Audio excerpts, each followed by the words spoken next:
ఈ ఈ సందర్భంగా నేను చెప్పేది ఏంటంటే, ఇక్కడికి వచ్చిన ప్రతి ఒక్కళ్ళు వాళ్ళ ఊర్లకు పోయి కూడా, ఈ రోజు ఉదయం నేను ఎమ్మెల్యే గారితో మాట్లాడితే ఎమ్మెల్యే గారికి రాత్రి కళ్యాణం జరిగిన తీరు మాకన్నా ముందు ఎవరికి ఆయన చేస్తున్నారు.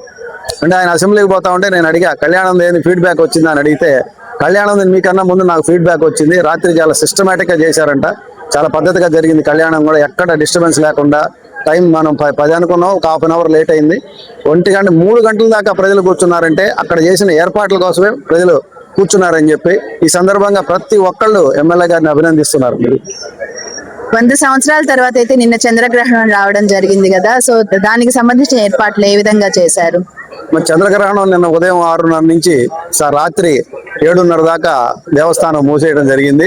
దేవస్థానం మూసిన తర్వాత 7:30కి తీసిన తర్వాత 3 సార్లు స్వామివారిని సంప్రోక్షణ చేసి 10:30కి స్వామివారిని కిందకి తీసుకురావడం జరిగిందమ్మా. అదంతా కూడా శాస్త్రోక్తంగా పూజారులు నిర్వహించారు.